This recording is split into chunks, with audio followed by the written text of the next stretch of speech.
Salam sejahtera Bapak Ibu yang kami kasih di dalam Tuhan Yesus Kristus. Kembali berjumpa bersama saya Petra Agung Haryono dalam program kesayangan kita semua sejenak bersama Scripture Union Indonesia. Bapak Ibu, sahabat SU Indonesia yang kami kasih, saat ini kita akan membahas tentang Gen Z. Dan apa itu Gen Z? Bagaimana kita berelasi dengan eh, anak-anak Gen Z. Eh, kita akan belajar bersama dengan Ibu Hera. Selamat malam, Bu Hera. Selamat malam, Pak Pitra. Selamat malam, Bapak dan Ibu sekalian. Ya, kalau nggak salah, eh, saya ini termasuk milenial mungkin ya, karena 82 itu milenial ya, Bu ya. Iya, iya. Berarti kalau secara itu ke klasifikasi atau penggolongan dari ini saya masuk milenial itu tidak terpaut jauh sebenarnya dengan Gen Z itu. Tapi meskipun demikian, soal Gen Z ini saya juga eh, gimana ya agak agak kesulitan juga berkomunikasi karena kan eh, ada banyak hal yang karena dari diri saya sendiri tidak saya ketahui tentang cara berkomunikasi yang baik dengan Gen Z lah. Makanya sore ini kalau dari saya pribadi itu perlu belajar dari Bu Hera dan bersyukur Bu Hera sudah bersama kita hari ini dan sebelum Bu Hera memaparkan materinya, mari kita berdoa terlebih dahulu. Kami bersyukur Tuhan atas penyertaan-Mu di dalam hidup kami dan kami bersyukur juga atas kesempatan yang Engkau beri bagi kami untuk dapat belajar bersama-sama tentang Gen Z dan bagaimana berelasi dengan mereka dan bagaimana kami pun dapat eh, menjadi pribadi yang lebih baik lagi sehingga dapat saling mengasihi, saling menolong di dalam kehidupan kami.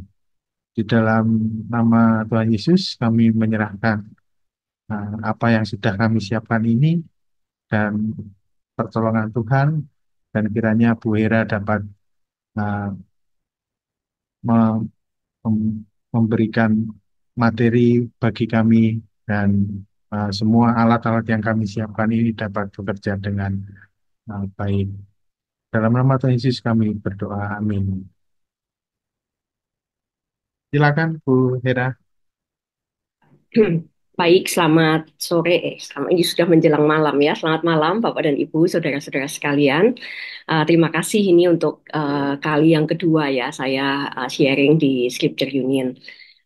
Dan hari ini secara khusus saya diminta untuk membicarakan mengenai Gen Z dan dunia kerja ya dan karir dan Gen Z gitu ya. Saya mohon izin share screen ya, Pak Petra ya. Ya, baik. Kalau kita berbicara tentang karir, ini adalah satu topik yang tidak bisa dihindarkan dari dunia kerja atau profesionalitas, begitu ya. Jadi, saya ingin menyampaikan kita sebagai orang Kristen, dasar semua arah pembicaraan kita, keinginan hati kita seharusnya kan diarahkan dengan apa yang sebenarnya Tuhan itu sudah tetapkan, gitu ya, untuk menjadi pegangan kita, yaitu firman Tuhan. Dan saya akan mengajak kita melihat apa yang firman Tuhan itu katakan berkaitan dengan kerja. Di sini saya tunjukkan ada dua ayat ya. Kejadian 1 ayat 28 sampai 29. Ketika pertama kali manusia itu diciptakan, Tuhan itu memberikan kerja. Ya. Ini adalah satu desain awal tentang kerja. Begitu diciptakan, manusia itu diberi perintah untuk beranak cucu, begitu ya, bertambah banyak, dan kerja itu disebutkan sebagai berkat dari Allah.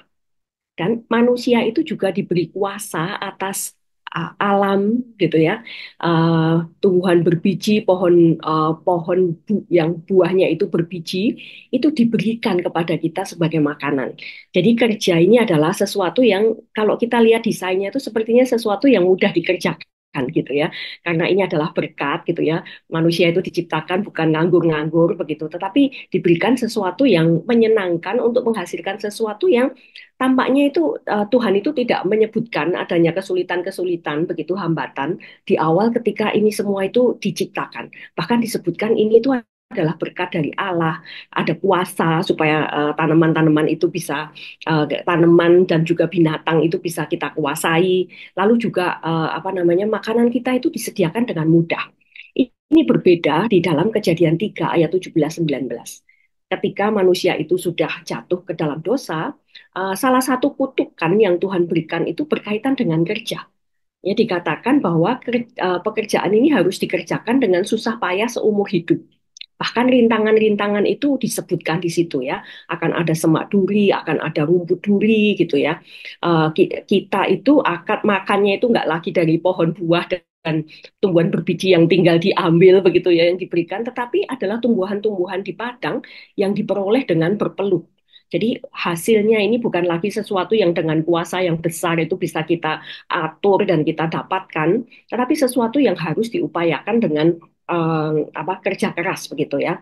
Nah, ini adalah apa yang Allah itu desainkan dan realita ketika manusia itu sudah jatuh ke dalam dosa, kerja ini berubah menjadi suatu kutukan. Dan kita ini sebenarnya kan ada di area sini begitu ya.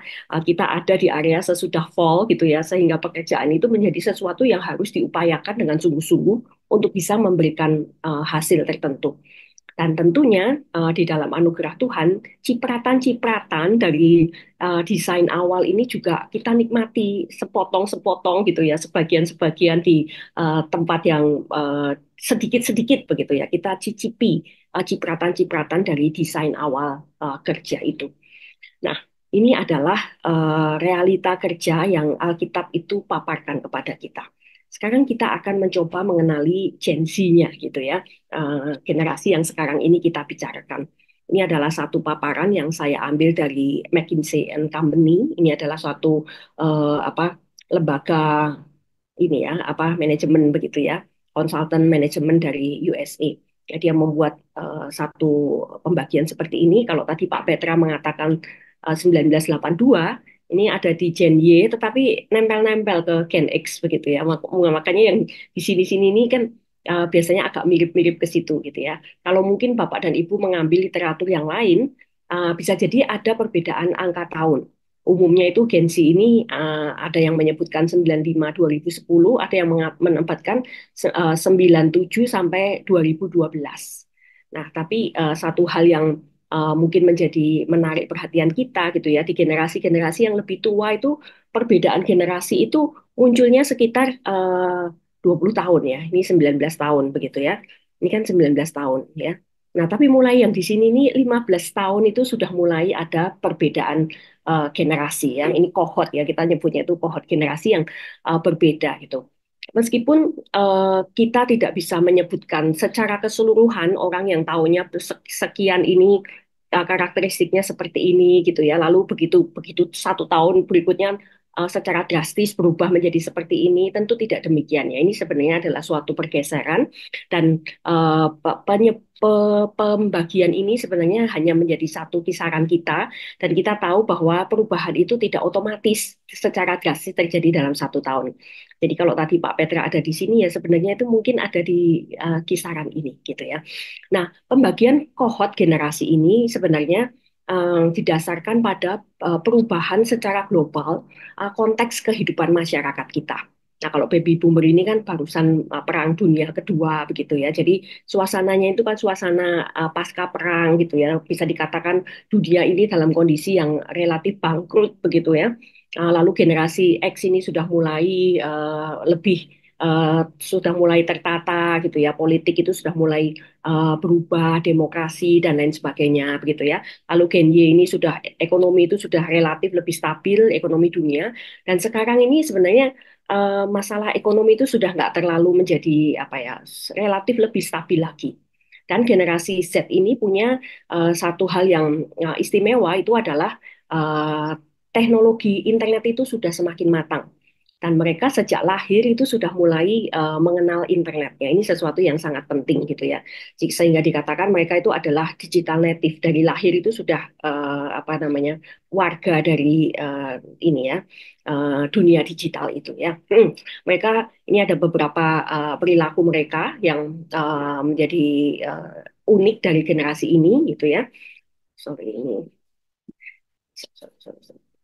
Ya, oke ya. Jadi mereka itu adalah undefined ID gitu ya. Jadi identitasnya itu bisa beda-beda gitu ya di dunia digital ya dengan adanya apa avatar, dengan adanya kita bisa pakai identitas yang berbeda begitu ya. Sehingga identitas ini menjadi sesuatu yang bagi Gen Z ini sesuatu yang mereka itu bisa switch dengan mudah ya. Dengan adanya juga multiple reality. Saya rasa generasi saya pun juga ada multiple reality gitu ya, reality ada di gereja, reality ada di rumah, ada di tempat kerja begitu ya. Tetapi di dalam Gen Z ini dengan adanya dunia digital ini realitas itu menjadi macam-macam begitu. Kita di sini menjadi orang yang penting di komunitas yang lain kita yang mungkin bukan siapa-siapa dan lain sebagainya ya. Itu menjadi multiple reality gitu ya. Dunianya itu bisa seolah-olah itu banyak. Dan satu yang penting itu mereka melihat uniqueness ya. Uniqueness itu menjadi sesuatu yang penting bagi generasi ini. Unlimited, hal-hal yang etis itu sudah menjadi sesuatu yang penting. Karena ya relatif masyarakat kita itu sudah lebih mapan dibandingkan dengan apa namanya generasi yang barusan selesai perang ini ya, yang ketika dunia itu porak-poranda. Jadi kita bisa melihat bahwa perbedaan perubahan yang terjadi di dalam masyarakat itu membuat masyarakat kita itu juga berubah gitu ya. Oke. Nah, ada dua hal yang bagi saya itu berpengaruh sangat besar bagi pembentukan Gen Z. Yang pertama itu adalah orang tuanya. Orang tua dari Gen Z itu ya rata-rata generasi saya ini ya, generasi X, mungkin ada generasi Boomer ya. Kalaupun ada generasi Y ini generasi Y yang apa namanya, yang tua gitu ya, yang dekat-dekat dengan Gen Gen X begitu ya. Nah, orang tua pada bagi generasi Z ini relatif dibandingkan dengan generasi sebelumnya itu memiliki ekonomi dan pendidikan yang lebih baik. Nah, dengan adanya ekonomi dan pendidikan yang lebih baik, biasanya orang tua itu ingin generasi yang berikutnya ini lebih baik dari dirinya. Saya rasa semua orang tua dari berbagai generasi itu seperti itu gitu ya. Tetapi mereka menyadari ya, generasi saya ini kan biasanya dididik dengan cara yang keras gitu ya oleh apa orang tuanya gitu ya. Tetapi kita menyadari bahwa dengan adanya pendidikan yang lebih baik, saya tuh mengenal belajar parenting itu dari anak-anak saya itu masih TK gitu ya. Sekolahnya tuh mulai ada parenting gitu. Tapi selama saya sekolah dulu nggak pernah sekolah itu mengundang orang tua untuk mengajarkan parenting nggak pernah gitu. Maka kita berpikir bahwa ya mendidik itu mesti lebih baik. Janganlah menyakiti hati anak kita gitu ya. Seperti yang Firman Tuhan juga mengatakan ya, kalau kita marah itu jangan sampai menyakiti hati anak kita gitu ya. Nah, tetapi ternyata orang tua itu jatuh ke dalam kutub yang sebelahnya gitu ya. Kalau orang tua kita itu keras, memaksa dengan disiplin gitu ya, yang tidak mau mendengarkan ini orang tua ini lari ke kutub yang berikutnya gitu ya. Eh, Parenting di masa ini pada Gen Z ini lebih banyak parenting yang eh, ini ya lebih banyak mendukung anak seperti itu ya. Eh, Mendengarkan mereka, relasi dengan orang tua itu relatif cukup dekat seperti itu. Nah, ada dua model parenting yang menonjol yang berpengaruh kepada generasi Z ini. Ini saya menyebutkan dua hal ya. Yang pertama itu yang disebut sebagai helikopter parenting. Helikopter parenting ini adalah parenting yang menuntut anaknya itu sukses. Karena apa ekonomi juga baik gitu ya. Dia berikan yang terbaik untuk anaknya. Tetapi orang tua pada saat ini karena ada tadi ya kutub yang berikutnya yang banyak mendukung anak-anak itu menyiapkan jalan sukses anaknya. Ya, jadi apa namanya misalnya nih anak-anak yang apply sekolah begitu ya orang tuanya yang mengerjakan. Bahkan itu kami membaca riset-riset ya di banyak negara begitu ya. Uh, Anak itu didaftarkan pekerjaan oleh orang tuanya. Jadi yang menyiapkan form dan sebagainya itu orang tuanya begitu ya. Apa mereka yang apply gitu ya. Ketika diundang wawancara kan ya harus dia gitu ya. Bahkan dia kaget nggak pernah melamar pekerjaan karena orang tuanya yang melakukan. Ini adalah helikopter parenting yang cukup ekstrim begitu ya. Ya di dalam hal yang lain gitu ya.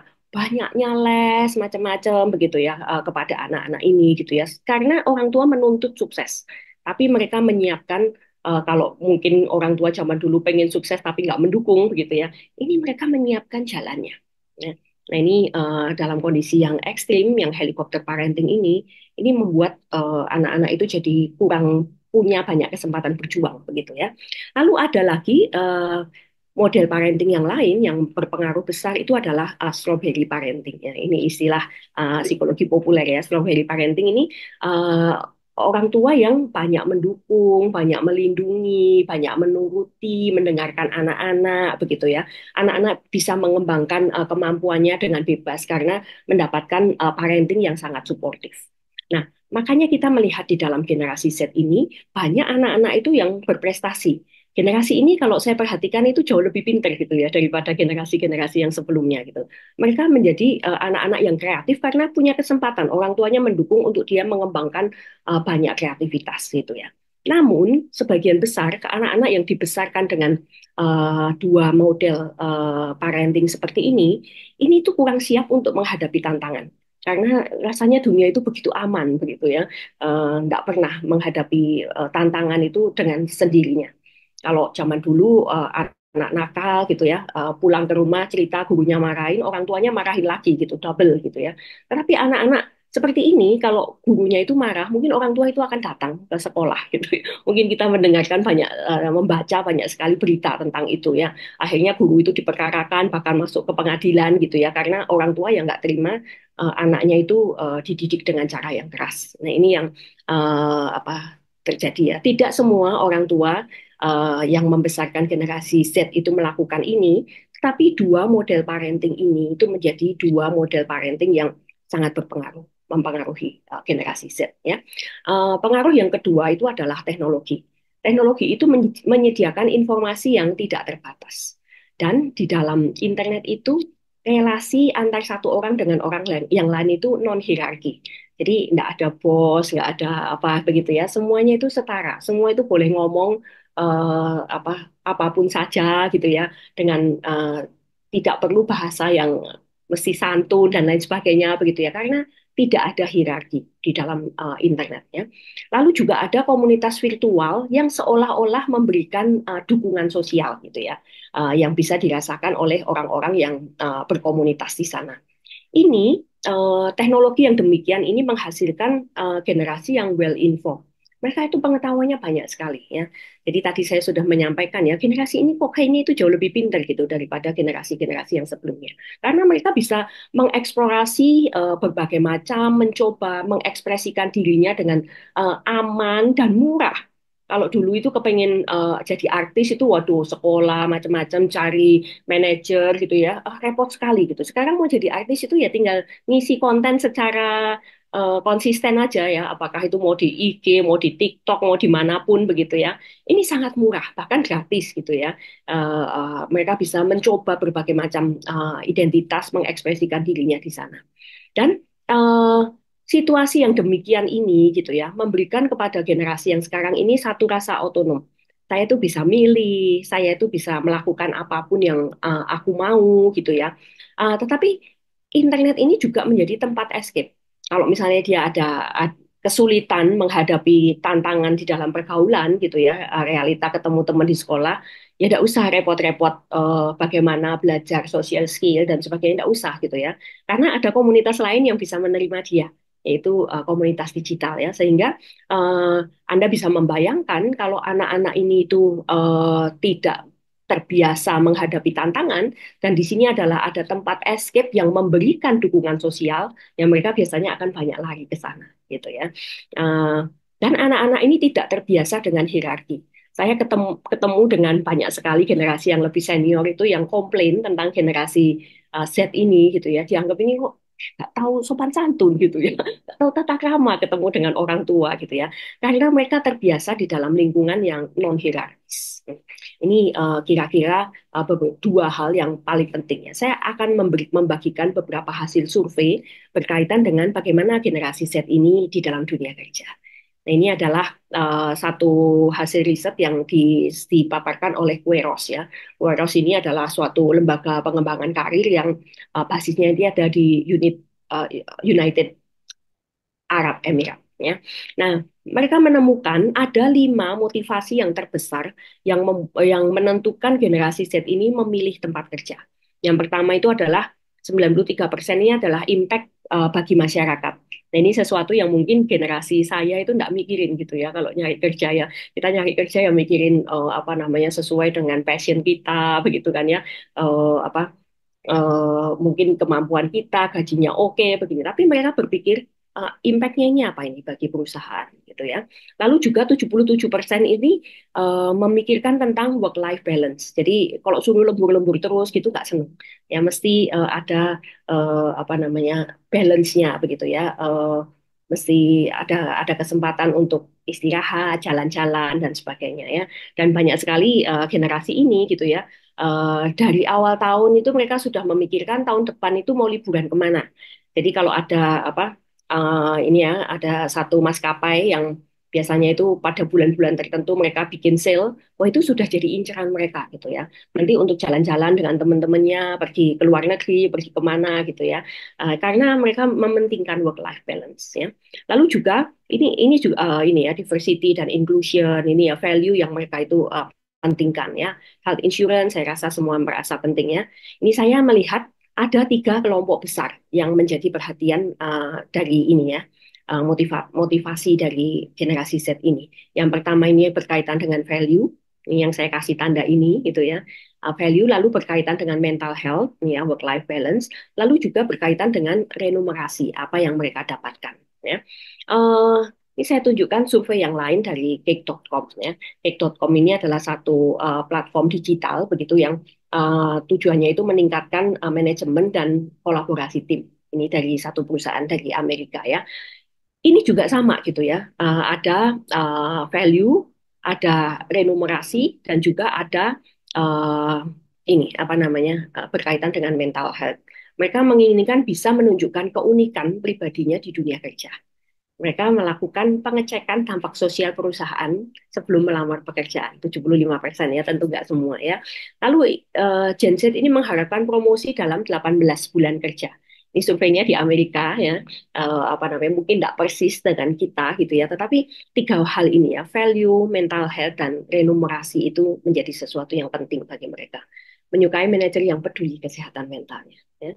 Nah, sementara ini adalah survei yang dilakukan terhadap ini nih apa para pemimpin gitu ya, para manajer terhadap Gen Z ini ya. Mereka mengatakan 75% manajer itu nggak tahu apa sih sebenarnya kebutuhan Gen Z di dunia kerja itu apa. Mereka nggak paham gitu ya. Ini seperti yang tadi saya katakan, Gen Z ini kurang etika kerja dan kemampuan berkomunikasi. Ya. Kalau misalnya no apa namanya ini ya 45% itu mengatakan ini itu adalah generasi yang paling menantang untuk kerjasama. Ya. Karena ini tadi latar belakang yang bermacam-macam itu. Saya mendengar banyak cerita dari anak-anak Gen Z ini gitu ya. Ketika eh, namanya di dunia kerja kan pasti ada perbedaan pendapat begitu ya. Kalau misalnya manajer ini marah gitu ya, marah-marah dengan keras gitu ya. Kalau generasi saya gitu ya, ya mungkin sebagian dari kita gitu ya, kan kita dengerin gitu ya, ngomongnya apa meskipun kita jengkel gitu, atau mungkin kita masuk kuping kiri, keluar kuping kanan, tapi kita tetap di situ. Nanti setelah keluar dari situ mungkin kita nangis, mungkin kita curhat dengan teman kita gitu, atau kita ngomong kemana-mana dengan jengkel gitu ya. Ini anak-anak generasi Z ini kalau dia nggak suka itu dia bisa loh langsung apa namanya tinggalkan aja tuh bosnya yang lagi marah-marah itu. Nanti dia pulang, ambil tasnya pulang begitu ya. Besoknya dia datang lagi ke kantor itu sudah bawa surat resign ya. Karena ini pekerjaan ini tuh nggak cocok aku ya dengan model yang seperti ini gitu ya. Ini manajer-manajer ini banyak pusing dengan generasi Z ya. Dan mereka mengatakan bahwa generasi Z ini adalah generasi yang tidak siap menghadapi dunia kerja. Ya, kalau saya memperhatikan 3 hal ini ya, yang menjadi apa motivasi menjadi hal yang penting bagi generasi Z. saya melihat apa yang penting bagi generasi Z ini sebenarnya mirip dengan konsep yang di Jepang itu disebut sebagai ikigai. Ya, ikigai ini apa namanya satu dream job begitu ya, satu pekerjaan yang kita sukai, kita itu merasa mampu mengerjakannya, memberikan income yang cukup untuk kita, dan memberikan suatu dampak karena itu dibutuhkan oleh masyarakat gitu ya. Nah kalau ada semua seperti ini ikigai gitu ya. Kata aslinya itu kan artinya alasan untuk bangun pagi. Jadi kalau pagi hari itu kita bersemangat karena kita akan datang ke suatu tempat yang kita sukai, kita mampu memberikan income yang cukup dan memberikan suatu dampak yang penting gitu ya bagi masyarakat ya. Bukankah semua dari kita itu pengen gitu ya punya dream job seperti ini? Dan bahkan ikigai ini kan seperti bayang-bayang dari apa yang dituliskan di dalam Kejadian 1 ayat tadi ya 27, 28, 29 sekitar itu ya. Apa rasanya ini pekerjaan ini menghasilkan sesuatu kita bisa kerjakan dengan kuasa seperti itu ya.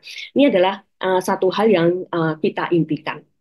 Dan mungkin bukan hanya generasi Z aja yang kepingin gitu ya, kita sebenarnya juga kepingin pekerjaan yang kayak gini gitu ya. Cuman realitanya ada perbedaan gitu antara harapan dari generasi Z dan harapan dari dunia kerja. Nah, ini nanti yang kita akan bicarakan gitu ya. Secara fokus untuk generasi Z ini saya akan mengajak kita untuk merefleksikan gitu ya apa ini ikigai ini gitu ya. Lalu apa yang kita sebut sebagai menjadi diri sendiri atau unik.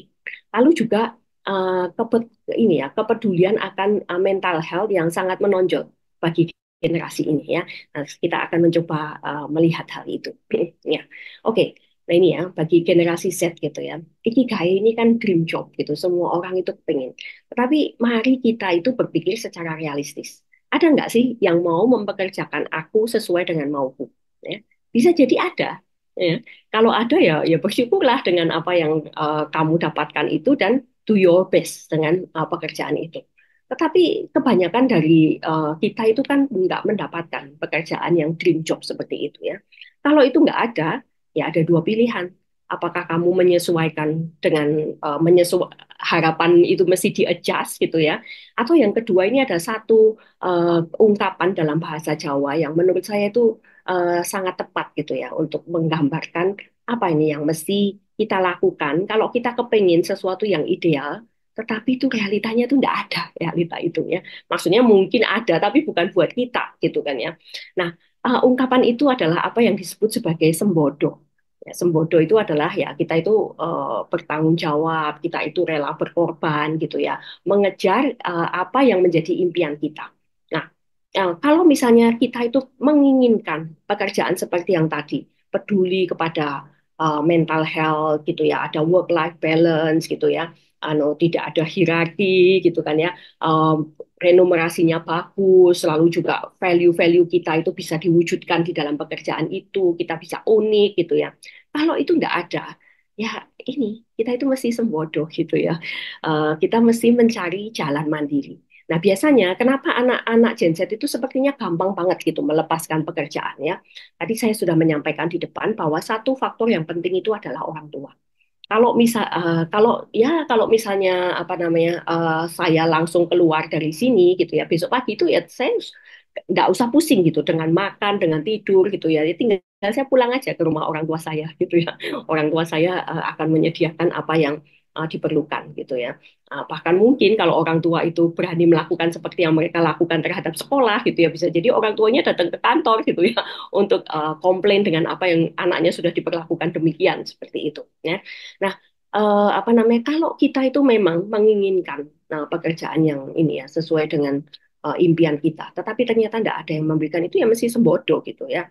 Cari jalan mandiri sendiri. Ya kamu apakah kamu mau bikin perusahaan sendiri atau apa gitu ya. Tapi jangan karena ini tidak ada ya sudah aku istirahat dulu apa namanya rebahan dulu di rumah orang tuaku ya. Nah itu adalah satu respon yang tidak sebodoh gitu ya. Ini satu hal kalau nggak dapat ini bagaimana gitu ya. Nah, boleh menginginkan itu boleh tetapi yang sembodok ya. Lalu berkaitan dengan menjadi diri sendiri atau unik. Seringkali ketika orang itu mengatakan aku itu mau aku di tempat ini tidak bisa menjadi diri sendiri. Nah, kita itu mesti memikirkan gitu ya. Apa sih sebenarnya yang kita sebut sebagai menjadi diri sendiri itu? Apakah memang menjadi diri sendiri itu adalah mengenal dan mengekspresikan keunikan diri?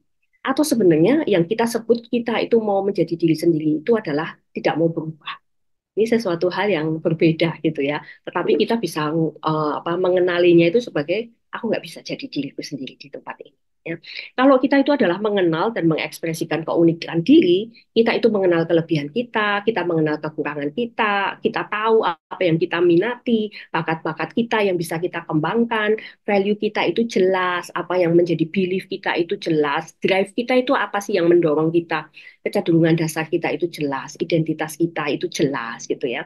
Dan sebagai orang Kristen bukan cuma ini gitu. Kita juga mesti jelas dengan panggilan kita sebagai anak Tuhan itu apa. Tuhan itu mau apa aku di tempat ini ya. Apakah memang ketika kita ngomong kita tidak bisa menjadi diri sendiri di tempat kerja, memang ini kita tidak bisa mengembangkan panggilan kita di situ gitu ya.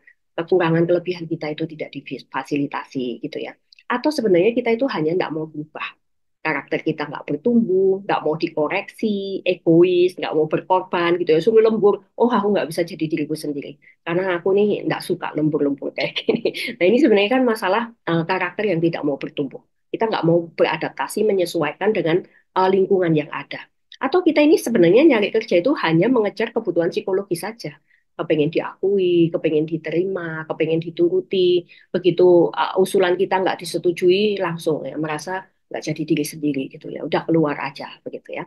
Nah, mari kita mengevaluasi diri. Apakah benar tempat ini itu tidak memberi kesempatan kamu itu mengembangkan keunikan, yaitu identitas dan panggilanmu, apa yang kamu kenali tentang dirimu, atau sebenarnya ini tuh hanya apa namanya ya dalam tanda petik itu manja gitu ya, karena kita itu terbiasa semuanya itu disupport, didukung seperti itu.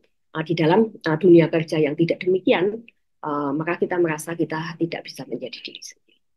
Dan satu hal lagi bagi Gen Z itu ya, apa sih yang kalian sebut sebagai mental health? Selama ini kan kalau akhir-akhir ini begitu ya, beberapa tahun terakhir ini kan isu mental health itu begitu apa uh, viral gitu ya, bukan hanya di Indonesia tapi itu mendunia gitu ya. Dan masalah-masalah mental health itu juga menjadi semakin besar, yang menjadi mengkhawatirkan gitu ya bagi kita ini ya generasi-generasi yang lebih tua ini. Sebenarnya apa itu mental health? Mental health itu adalah saya mengutip apa yang dituliskan oleh WHO ya, kondisi well-being seseorang ketika ia menyadari kemampuan dirinya, mampu mengelola dan beradaptasi dengan stres yang dihadapi, produktif dan berkontribusi. Jadi mental health ini berkaitan dengan produktivitas, berkaitan dengan kemampuan mengatasi stres, berkaitan dengan kontribusi. Kalau saya mendengarkan keluhan anak-anak Gen Z ini ya tentu tidak semua ya, apa namanya, apa yang mereka sebutkan dengan mental healthku terganggu itu adalah kondisi yang nggak nyaman gitu ya, kondisi yang ada stres gitu ya. Padahal sebenarnya mental health ini kan ada kemampuan mengelola dan beradaptasi dengan stres. Selama kita ada di dunia yang berdosa ini, stres itu akan menjadi sesuatu yang tidak bisa dihindari gitu ya. Jadi apa namanya? Kalau kita berbicara tentang mental health itu tidak sama dengan hatimu itu tenang, tidak tertekan, kamu bisa menikmati waktu santai, melakukan yang suka-suka. Itu bukan itu mental health ya. Kesehatan mental itu berkaitan dengan kamu tahu apa kemampuan kamu bisa berkontribusi apa gitu ya. Ada stres yang ada itu bisa dikelola dan beradaptasi dengan itu. Dan lingkungan ini adalah apa? Kamu bisa melakukan produktivitas seperti itu ya. Nah, ini yang disebut dengan mental health. Seringkali asal kita ini ada banyak tekanan begitu ya, kita sudah langsung ngomong, aduh kantorku ini toksik begitu ya. Dan kita berpikir ini bukan tempat yang baik ya. Tetapi mari kita melihat bahwa stres itu sesuatu yang tidak bisa dihindari gitu ya. Being realistic. Realitanya ya kita ada di dalam dunia kerja, ya kita mesti mengikuti apa yang ditentukan oleh kantor kita. Ya. Lalu bagaimana dengan bagi para penyedia kerja? Ya. Kita mesti menyadari bahwa generasi Z ini sebenarnya adalah partner yang unggul dalam menghadapi perubahan zaman. Ya. Seperti tadi saya sudah sampaikan di depan bahwa uh, generasi Z ini itu generasi yang rata-rata itu anaknya itu pinter-pinter. Dan riset yang dilakukan oleh Cake.com ini menemukan bahwa 65% dari generasi Z itu suka belajar. Dan 49% itu adalah anak-anak yang siap menggunakan AI. Jarang ya anak-anak Gen Z ini yang nggak fasih dengan teknologi. Meskipun apa namanya ada juga gitu ternyata yang nggak fasih teknologi ya. Saya sampai kaget sekali ketika ada yang bercerita bahwa ada ini anak muda Gen Z nggak bisa pakai printer gitu ya. Waduh ini tinggal di mana gitu ya. Kita sampai kebingungan ya. Ternyata ada juga yang begitu. Tetapi sebagian besar ini adalah anak-anak yang sangat fasih menggunakan teknologi. Jadi kita mesti realistis gitu, meskipun anak ini dalam tanda petik ini agak beda, agak lain gitu ya, dan membuat kita pusing gitu ya. Tapi ini adalah satu kekuatan yang penting gitu ya di dalam dunia kerja, terutama bagaimana mereka kemampuan mereka untuk memanfaatkan teknologi. Jadi kita juga mesti being realistis juga gitu ya. Kalau kita nggak pakai orang-orang yang memang mampu apa namanya menggunakan teknologi dengan baik, para digital native ini ya mungkin kita akan banyak ketinggalan gitu ya karena ini zaman itu bergeraknya terus cepat gitu. Tadi saya sudah sampaikan di awal-awal itu sekitar 20 tahun itu baru ada perbedaan generasi yang nyata. Tetapi semakin ke sini itu 15 tahun. Kita nggak tahu nanti ke depan apakah masih 15 tahun atau mungkin 10 tahun sudah ganti generasi karena perubahan itu begitu cepat ya. Lalu juga mari kita memahami perbedaan generasi. Rangkullah generasi yang baru ini dan lakukan adjustment agar terjadi harmoni. Adjustment apa yang kita perlukan? Yang pertama itu adalah stop micromanagement. Generasi ini tidak suka dikasih apa namanya manajemen yang sangat detail gitu ya. Apa namanya habis ini apa kita cek sedetail-detail langkah-langkah mereka. Mereka tidak suka yang demikian. Ya, tuntutan profesionalitas itu seharusnya adalah hasil, bukan prosesnya. Jadi saya kalau ngasih tugas kepada anak generasi Z itu saya hanya ngomong saya butuh seperti ini ya. Apa namanya kalau misalnya ada budget itu budgetnya sekian, saya butuh waktunya itu sampai di sini. Kalau misalnya akhir bulan ini sudah harus selesai gitu ya. Kalau misalnya apa namanya ada sesuatu yang spesifik gitu ya, misalnya nggak boleh pakai software bajakan, misalnya kayak gitu, itu sesuatu yang penting ya kita tinggal sampaikan itu diserahkan kepada mereka untuk mencari solusinya sendiri ya. Rata-rata mereka senang ya dengan dipercaya seperti itu, nggak usah dilakukan micromanagement, tetapi diberikan kejelasan tentang apa yang kita harapkan dari pekerjaan ini. Dan satu hal lagi yang penting ini adalah fleksibilitas. Ya. Ini adalah generasi yang sangat fleksibel gitu. Apalagi mereka mendapat berkat dari, sorry ya saya ngomong berkat ya tanpa bermaksud mengecilkan banyaknya penderitaan karena COVID-19 yang lalu gitu ya. Tetapi uh, COVID-19 yang lalu itu memberikan suatu perubahan yang besar sekali di dalam bagaimana kita bermasyarakat, bagaimana dunia kerja itu mereka dan termasuk kita itu mencicipi kerja di rumah gitu ya. Saya sebagai seorang konselor itu mencicipi apa bagaimana konseling itu bisa dilakukan secara online. Bahkan sekarang karena kondisi yang sebenarnya dilakukan secara terpaksa itu, sekarang itu kami itu punya klien-klien yang dari luar kota bahkan dari luar negeri gitu ya. Ya ini dalam tanda petik itu berkat dari COVID-19 dan mereka juga sangat merasakan fleksibilitas. Rata-rata mereka ketika COVID-19 ini terjadi kan ada yang masih sekolah, ada yang sudah mulai masuk di dunia kerja awal-awal gitu ya. Merasakan betapa enaknya itu bekerja dari rumah, bekerja dari kafe, work from anywhere gitu ya. Saya punya satu teman itu yang anaknya itu bisa kantornya itu menetapkan work from anywhere. Jadi dia bisa apa namanya pergi ke satu kota gitu ya. Di sana mungkin 2 minggu, 1 bulan gitu ya. Nyari kos kan ada tuh kos-kosan yang mingguan, bulanan begitu ya. Nanti habis itu dia pulang, terus dia pindah lagi. Saya pikir ini anaknya kok sering sekali pergi keluar kota, luar negeri gitu ya. Apakah marketing? Ternyata enggak. Dia seorang apa namanya pekerja IT gitu ya. Eh, eh, Memang pekerjaannya itu di bidang IT, tapi dia bisa pindah-pindah. Ini kan pekerjaan yang, waduh, ini kalau generasi Z itu tahu kayak gitu, wow gitu ya. Mungkin habis ini saya dijabri kantornya di mana Bu gitu ya. Jangan tanya ke saya gitu ya, saya nggak akan kasih tahu gitu ya.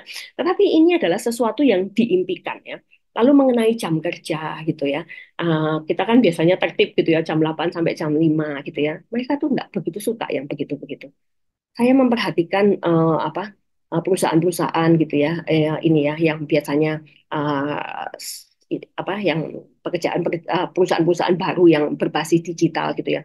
Mereka sangat menerapkan fleksibilitas. Ada yang kantornya itu mulai jam 9, ada yang kantornya itu mulai jam 10, ada yang menetapkan pokoknya sebelum jam makan siang gitu ya. Itu jam kerja yang leluasa ini menyenangkan buat mereka. Karena yang seperti ini gitu ya, mereka nggak seneng diatur itu yang mikro-mikro seperti itu ya. Lalu hari libur gitu ya. Lalu juga dress code. Biasanya kan kita itu kalau ke kantor itu kan maunya itu rapi gitu ya.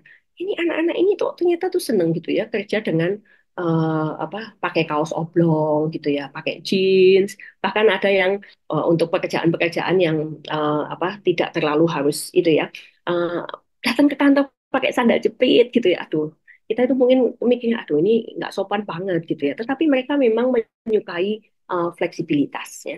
Nah ini adalah sesuatu hal yang eh, saya tidak akan menyamaratakan gitu ya karena model pekerjaan kita itu kan berbeda-beda ya. Tetapi ini adalah mungkin kita perlu memikirkan fleksibilitas seperti ini ya ketika kita ini ingin mempekerjakan Gen Z ini memaksimalkan apa yang mereka punya gitu ya. Nah, lalu juga kalau mereka menuntut macam-macam gitu ya, jangan ditantang aja untuk sembodoh gitu ya. Oke, kamu minta misalnya ya, saya maunya fleksibilitas dan lain sebagainya. Oke, tapi bisa nggak pekerjaan itu beres pada waktunya? Nah, ini kan satu tuntutan untuk menjadi sembodoh. Kalau mereka bisa lakukan kan nggak ada ruginya juga buat perusahaan. Kita tinggal pikirkan, oh ada kebutuhan koordinasi, oke, tapi tanggal segini kamu mesti datang ke kantor untuk koordinasi gitu ya. Tentu ini tidak bisa disamaratakan kalau perusahaannya adalah pabrik gitu yang memang perlu ada orang-orang yang standby di situ begitu ya. Dan job mereka itu adalah memang yang harus ada di tempat ya pasti fleksibilitas yang seperti ini tidak cocok gitu ya. Nah, tetapi mari kita memikirkan apa namanya fleksibilitas ini mana yang cocok dengan model pekerjaan kita dan ini tantang untuk sembodo gitu. Oke, mau begini-begini boleh gitu karena model pekerjaan ini boleh bisa dilakukan seperti itu, tetapi hasilnya itu mesti yang menjadi apa namanya kita pentingkan gitu ya. Tuntutan profesionalitas itu adalah hasil, bukan kepada prosesnya. Ya. Lalu bagaimana dengan orang tua? Ini prinsip yang dasar ya, saya rasa bukan hanya kepada generasi Z gitu ya. Tanamkan firman Tuhan dan prinsip hidup Kristiani itu sedini mungkin. Karena ini akan menjadi pagar, akan menjadi pegangan. Kalau di dalam riset saya itu, saya menemukan ini adalah suatu kompas batin gitu ya. Satu apa pedoman dari dalam diri itu tertanam sejak sedini mungkin. Ya. Kompas batin itu akan tertanam dengan baik kalau ditanamkan sejak dini dan ada teladannya, ada modelnya. Dan modelnya itu haruslah orang yang ngajarin. Kalau kita itu cuma ngajarin doang, tidak melakukan, ya itu tidak akan tertanam dengan baik di dalam diri apa namanya anak-anak kita. Ya. Lalu juga jadilah safe safe place gitu ya untuk generasi Z ini menyampaikan pikiran dan perasaannya. Tadi kita sudah membahas bahwa mereka ini sangat concern dengan mental health gitu ya. Sedikit-sedikit itu merasa terganggu gitu ya. Jadilah tempat yang aman, jangan apa namanya terus-menerus menuntut kepada mereka gitu ya. Mereka boleh menyampaikan pikiran dan perasaan mereka dengan aman kepada orang tuanya. Sehingga kalau ada sesuatu dia tahu kemana dia itu bisa share, yaitu adalah kepada kita orang tuanya. Ya. Nah ini nomor 4 ini penting ya. Jadilah pendukung, tapi beri kesempatan anak itu mengalami kesulitan dan tantangan bahkan kegagalan. Seringkali kan kita itu tidak mau gitu ya, anak kita itu gagal gitu ya kita lindungi gimana caranya supaya dia itu nanti nggak sedih gitu ya. Tapi itu bukan satu model yang baik gitu ya. Anak-anak itu boleh merasakan kegagalannya. Dari situ dia bisa belajar dengan baik ya. Dan sembodo ini juga sesuatu yang saya rasa orang tua itu juga perlu tekankan gitu ya. Aku mau yang gini oke. Tapi bagaimana itu supaya tujuan yang harapan yang dibebankan kepada dia itu bisa dipenuhi di dalam pilihan-pilihannya. Ya.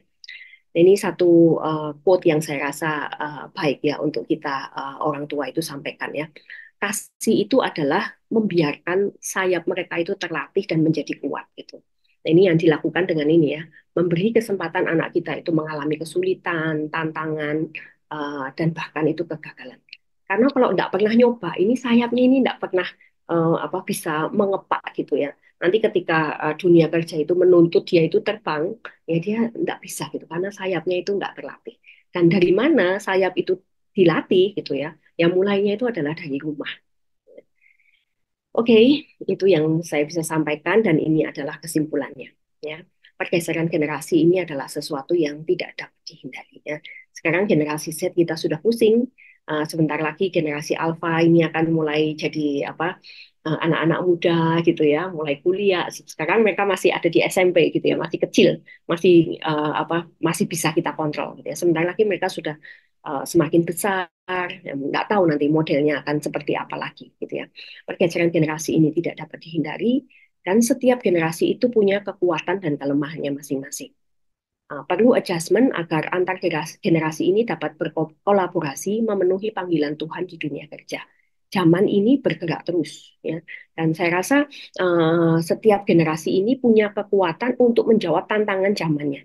Meskipun kita ini generasi yang lebih tua ini ada di posisi-posisi kunci gitu ya di dalam dunia kerja gitu ya, tetapi keahlian, kelihayan itu tuh ada di mereka. Kita punya bijaksananya, mereka punya keterampilannya. Nah, ini seharusnya itu berkolaborasi.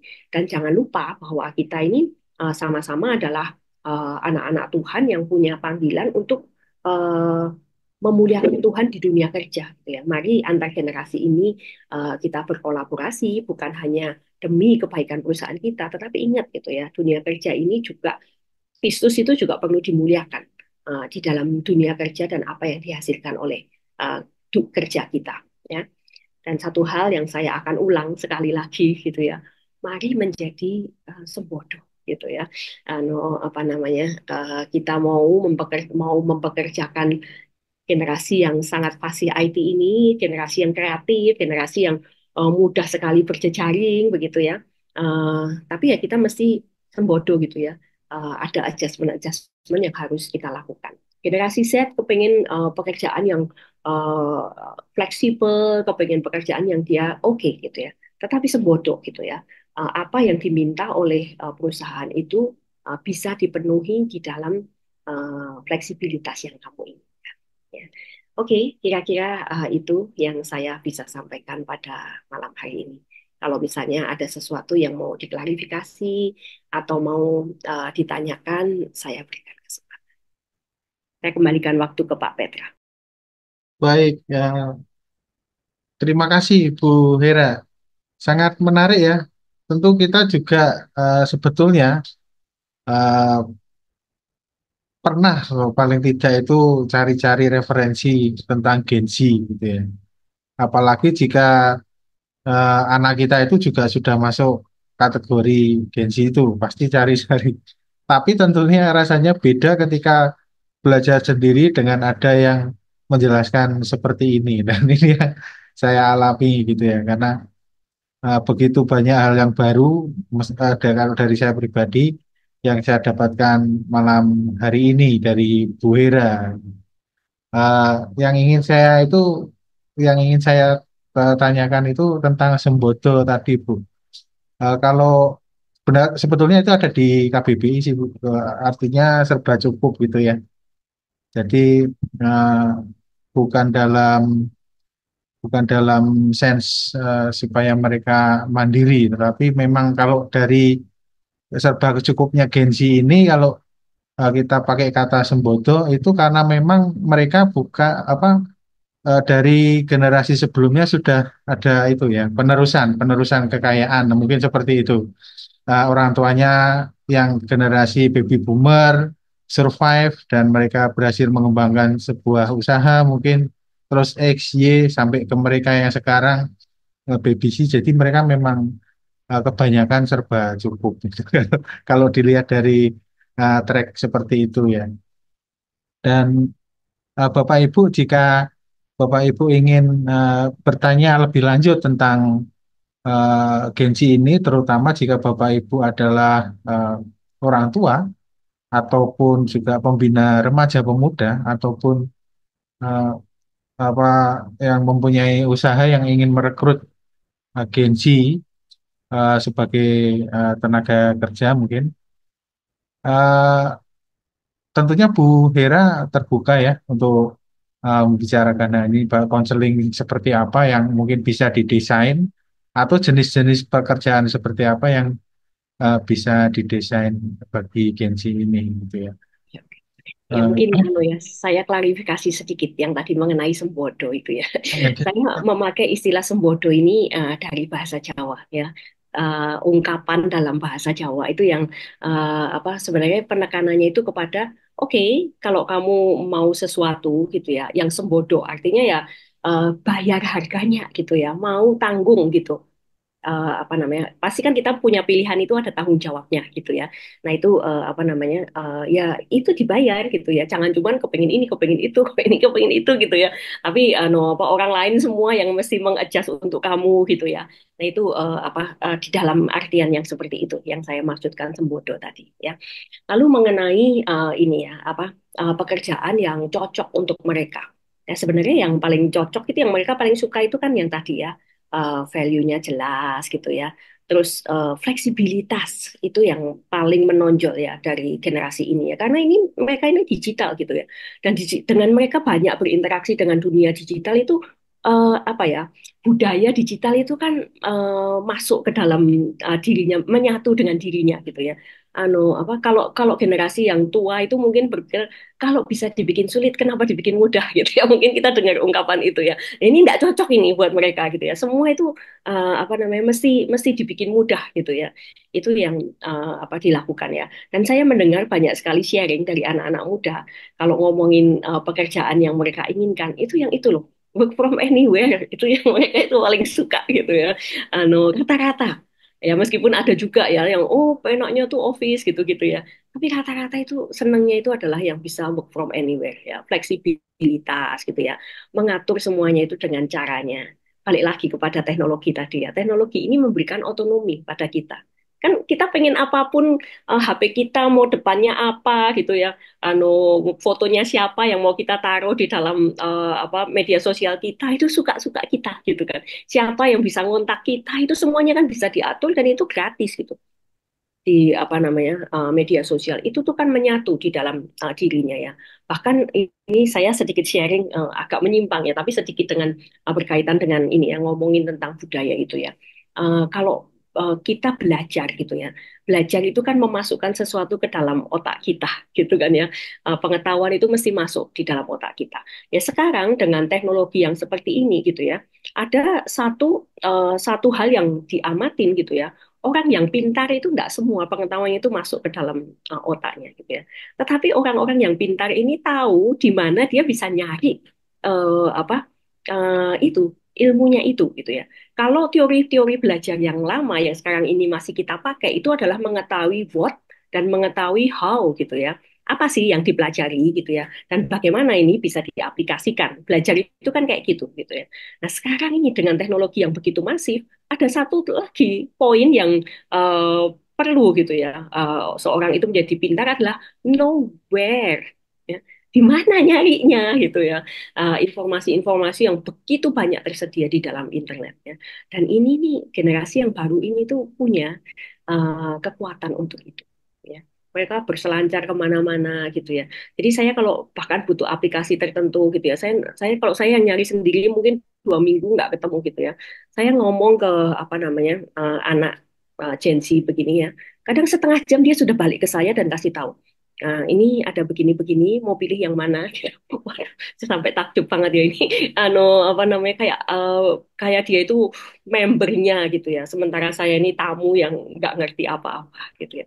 Ini kan kekuatan yang luar biasa dari Gen Z. Tapi ya itu tadi budaya yang ada di dalam dunia digital ini menyatu gitu ya dengan dirinya gitu ya. Sehingga kalau kita mau maksimalkan mereka ya ada beberapa hal berkaitan dengan fleksibilitas itu yang perlu kita pertimbangkan. Ya itu Pak. Ya, semakin jelas ya Bapak Ibu. Dan saat ini kami persilakan kepada Bapak Ibu jika ada yang ingin disaringkan, ditanyakan berkait dengan materi tadi ataupun dengan eh, pengalaman Bapak Ibu pribadi ketika mengalami perjumpaan dengan anak-anak Gen Z gitu ya. Silakan bisa langsung ditanyakan dengan resen terlebih dahulu, mengetik di kolom chat. Kemudian kalau yang di kolom chat pasti akan kami bacakan. Kemudian kalau yang di resen silakan nanti buka kamera gitu ya.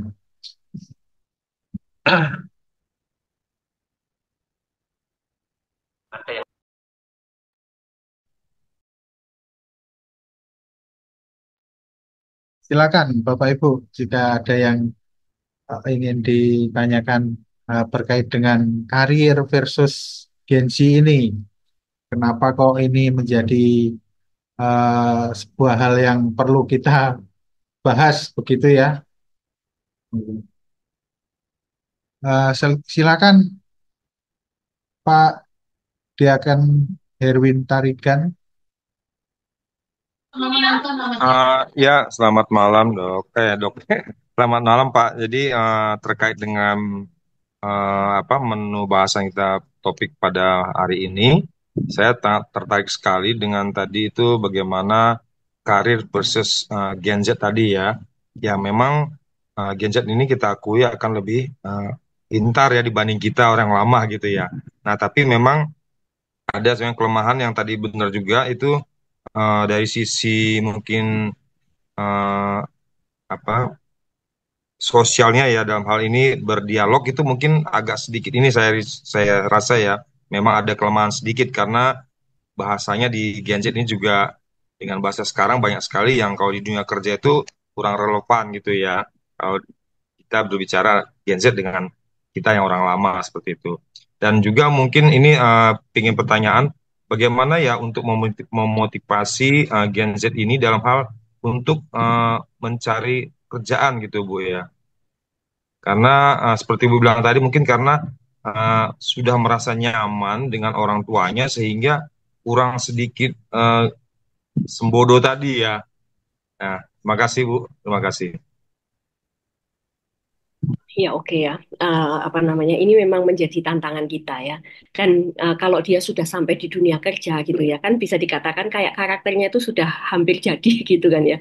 Kalau ini anak-anak masih kecil, kita tuh mendidiknya dari awal seperti yang tadi saya sampaikan ya, bikin sayapnya kuat dan sebagainya itu bisa dilakukan dari awal. Nah sekarang masalahnya kalau dia ini sudah ada di usia-usia yang seharusnya bekerja, ini dilatih lagi kan ya, sudah lebih sulit gitu ya, karena ini sudah seolah-olah kayak sudah terbentuk gitu ya.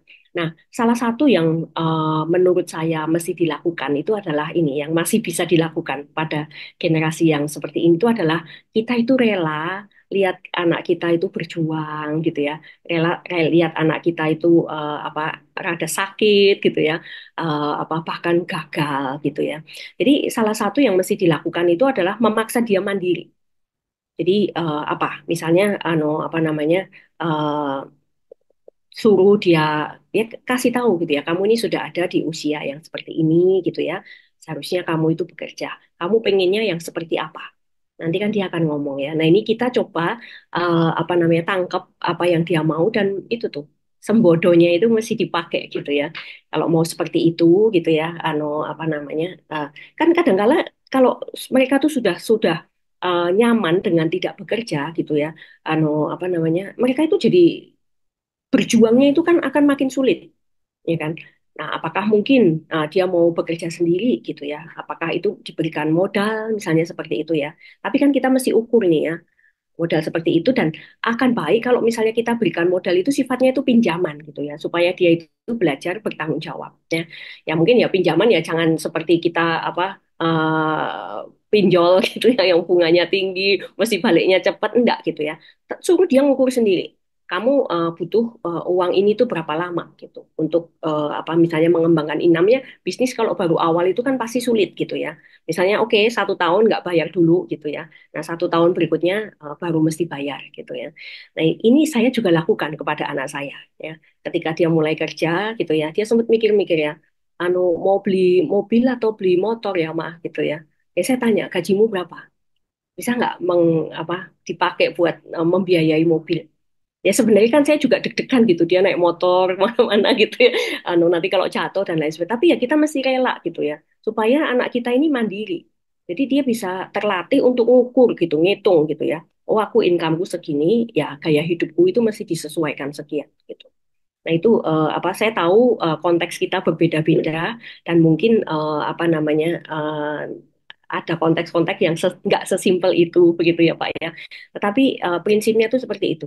Dia pengen apa, kita nggak usah muluk-muluk. Yang penting itu adalah me- me- melatih dan bahkan mungkin rada memaksa gitu ya untuk dia itu mandiri ya menyesuaikan income-nya sekian ya sudah misalnya papa ini bisa kasih kamu uang saku sampai kapan misalnya gitu ya kamu mesti nyari kerja dan seperti itu ya tapi kan kita juga lihat kalau dia sudah berjuang gitu ya ternyata nggak nemu-nemu gitu ya apa atau mungkin dia punya kelemahan tertentu ya kita adjust lah prinsipnya adalah melatih dia untuk menjadi mandiri seperti itu ya Pak ya apakah cukup Ya, terima membantu kasih.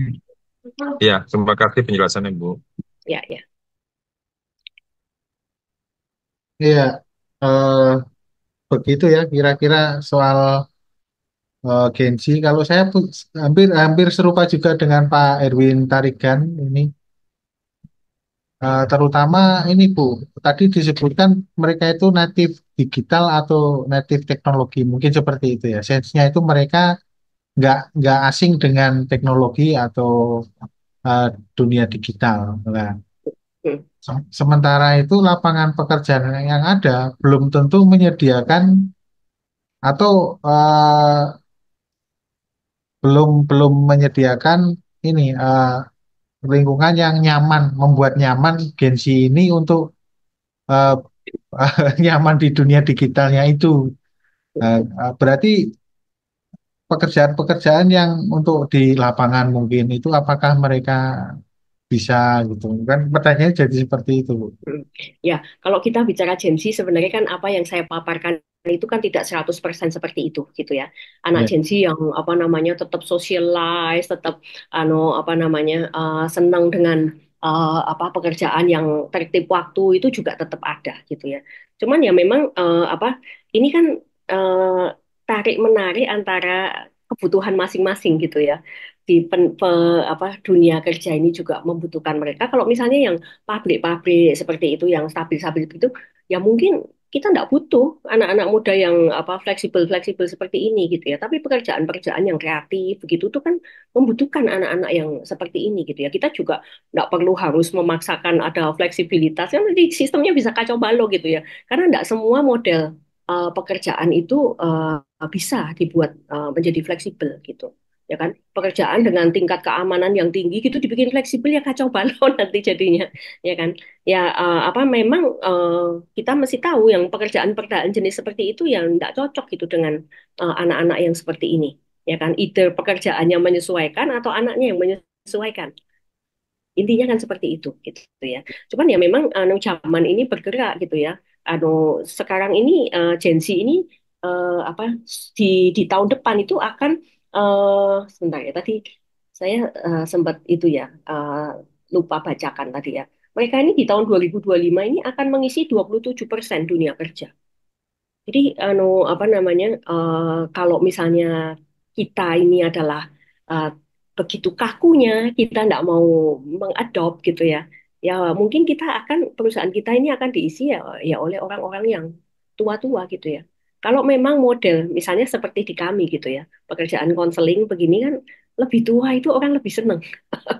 Jadi kami sih tidak merasa terlalu bagaimana gitu, apa namanya, nggak ada Gen Z gitu ya. Tapi Gen Z ini kan kami perlukan untuk misalnya membantu membereskan pekerjaan-pekerjaan yang bisa diotomatisasi gitu kan ya, hal-hal yang seperti itu gitu ya. Nah, ini kan tergantung dari karakter dari ini ya, karakteristik dari bidang pekerjaannya. Cuman ya kita mesti tahu kalau misalnya kita tidak mengadopsi ini, tidak mau mengadjust ini gitu ya, ya kemungkinan mereka nggak mau masuk ke tempat kita. Ya. Tapi kembali lagi, tidak semua Gen Z itu seperti itu. Ya. Gen Z yang agak mepet-mepet, milenial, yang karakteristiknya mirip gitu ya. Nanti Gen Z yang kecil-kecil ya mungkin akan lebih dekat ke yang generasi A seperti itu. Oke. Ya. Satu pertanyaan lagi Bu di kolom chat dari Bu Meli. bagaimana menyikapi Gen Z yang kelihatannya tidak mau berusaha mencari pekerjaan setelah lulus kuliah. Hmm. Nah ini tadi mirip dengan pertanyaan Pak Herwin tadi gitu ya. Apa rata-rata mereka itu nyaman gitu ya. Apa namanya di rumah juga kita mungkin tidak pernah menuntut begitu ya untuk apa namanya mereka bekerja ya. Kalau tiba-tiba kita mengharapkan dia berubah jadi kepingin itu kan sulit gitu ya. Makanya kan lingkungannya yang mesti diubah ya. Jadi kan seperti yang tadi saya sampaikan kepada eh, Pak Herwin tadi gitu ya. Kita akan mencoba apa dan tanda petik memaksa mereka itu untuk menjadi mandiri. Ini berkaitan dengan ini gitu ya. Ini kalau kita baca trennya di dunia itu kan macam-macam gitu ya. Dan berkaitan dengan generasi yang tidak mau kerja gini ya. Bahkan itu di China itu ada anak itu yang digaji untuk menjadi anak. Ya, lucu banget gitu. Jadi pokoknya apa namanya dia tetap apa namanya mau tinggal di rumah itu. Kerjaannya ngapa? Ya nyapu-nyapu, beres-beres rumah kayak gitu digaji oleh orang tuanya. Saking orang tuanya itu kebingungan anak-anak ini nggak mau kerja. Ya, jadi apa namanya apa kita mau kayak gitu. Ya, tapi itu ya apa memang kalau misalnya kita tuh sudah nanamnya dari awal itu tidak mengarahkan kepada mereka untuk ada kebutuhan untuk mandiri, itu akan menjadi lebih sulit gitu ya untuk tiba-tiba membuat dia itu menjadi mandiri. Tapi seperti yang tadi saya katakan, ini masih ada kesempatan sekarang ini adalah dengan yaitu tadi sedikit memaksa dia. Kadang-kala kan kita yang nggak tega kalau anak kita itu apa namanya jadi kesulitan gitu ya. Anak kita itu gagal, anak kita itu diomelin sama orang gitu ya. Ini kan kita mesti apa namanya belajar jadi ya tega gitu, orang tua yang tega. Ini bukan orang tua yang jahat gitu ya, tetapi memaksa dia itu mengepakkan apa sayapnya gitu. Seperti itu, Pak. Ya, semoga jelas ya Bu Meli dan kita hold dulu Bapak Ibu, kita akan membagikan, kami akan membagikan informasi beberapa hal kan saya bagikan. Yang pertama, tentunya kami saat ini mengucapkan banyak terima kasih kepada Ibu Dr. Dr. Herawati yang telah hadir sebagai narasumber di acara Sejenak Bersama Scripture Union Indonesia dengan tajuk atau judul Karir versus Gen Z. Terima kasih Ibu Hera. Dan selanjutnya kami akan membagikan juga informasi buku mengenal ketegasan dan kelemah lembutan Allah. Ya. Di buku ini kita diajak untuk mengintegrasikan ketegasan dan kelemah lembutan yang kita imani dalam hidup sehari-hari sebagai wujud keseriusan kita dalam mengenal Allah. Sangat terjangkau Bapak Ibu, silakan hubungi nomor yang tertera. Dan kita juga akan bertemu kembali 2 minggu lagi, eh, tepatnya di hari Jumat, tanggal 13 Desember 2024.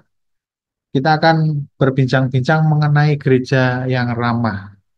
Apa sih yang menjadi imaji gereja di dalam benak kita? Apakah ada sukacita dan kedamaian di dalam gereja kita? Apakah gereja kita itu sudah ramah terhadap orang berdosa yang memiliki sakit-sakit penyakit serta berkebutuhan khusus lainnya? Dan sejenak bersama Scripture Union Indonesia mengajak kita semua untuk menjadi gereja yang ramah, yang mengasihi sesama. Dan kita akan belajar bagaimana mewujudkan lingkungan yang akrab dengan sesama dan dipenuhi oleh kasih Allah bersama Pak Pendeta Profesor Yowas Adi Prasetya.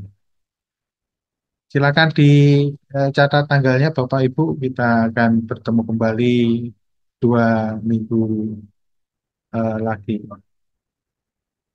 Dan sebelum mengakhiri acara ini, Bapak Ibu, kita akan meminta Ibu Herawati untuk memberikan beberapa poin yang kuat tuh untuk dari paparan materi tadi dan dari beberapa percakapan tadi, hal-hal apa yang perlu kami perhatikan terkait dengan Gen Z ini. Ya, oke.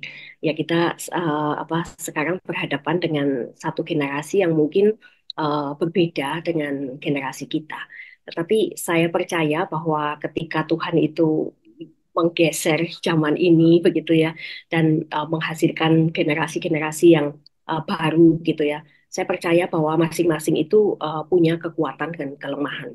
Dan kalau kita itu mau melewati zaman ini dengan berkemenangan, saya rasa satu hal yang uh, suatu keniscayaan ya untuk merangkul mereka itu. Ini sesuatu yang tidak bisa dihindarkan. Dan bagi kita orang tua, mungkin kalau yang diomongin Gen Z ini sudah rada telat gitu ya, karena kan Gen Z-nya ini sekarang sudah gede-gede gitu kan ya. Tetapi ya itu tadi ya, satu hal yang menghadapi generasi yang ini itu adalah kita mesti memberi kesempatan kepada mereka itu untuk berjuang, untuk susah gitu ya, bahkan untuk gagal gitu ya. Ini sesuatu yang mungkin kita mesti relakan gitu supaya anak-anak generasi penerus kita ini menjadi generasi yang lebih tangguh. Kadang-kadang kan generasi ini suka disebut sebagai generasi strawberry gitu ya. Sedikit kesenggol lecet, kesenggol penyet gitu kan ya. Apa namanya? Padahal di dalam diri mereka sebenarnya ada banyak potensi yang bisa dikembangkan. Ya, itu aja sih. Oke, boleh ditutup dengan doa Ibu Ya. Herawati. Mari kita berdoa. Bapa di surga, kami mengucap syukur untuk kesempatan pada malam hari ini kami boleh berbincang-bincang mengenai karir dan juga agensi. Kami tahu Tuhan bahwa Engkau memberikan zaman ini terus bergeser dan juga seringkali ketika kami belum sadar apa yang sudah terjadi, kami sudah melihat bahwa kami tidak bisa mengontrol dan juga uh, mengendalikan apa yang kami hadapi. Karena itu tolong bagi kami untuk terus Tuhan berikan kepekaan untuk melihat apa yang terjadi di dalam sekitar kami, termasuk kepada anak-anak kami dan juga kepada orang-orang yang kami layani, terutama para agensi ini Tuhan. Kami bersyukur untuk melihat satu generasi yang siap untuk menantang zaman ke depan dengan kemampuan dan keterampilan mereka dengan teknologi. Tetapi mungkin mereka punya karakteristik yang uh, dibentuk juga oleh teknologi dan menjadi satu kesulitan untuk mereka beradaptasi di dalam dunia kerja. Karena itu tolong kami semua Tuhan, orang-orang dewasa baik yang mempekerjakan para agensi maupun para orang tua, kami bisa beradaptasi sehingga kami bisa menjadi generasi-generasi yang berbeda yang berkolaborasi untuk memuliakan nama Tuhan. Terima kasih Bapak, kami menyerahkan dan mempercayakan interaksi kami dengan generasi Z ini ke dalam tangan Tuhan. Di dalam nama Tuhan Yesus kami berdoa dan mengucap syukur. Amin.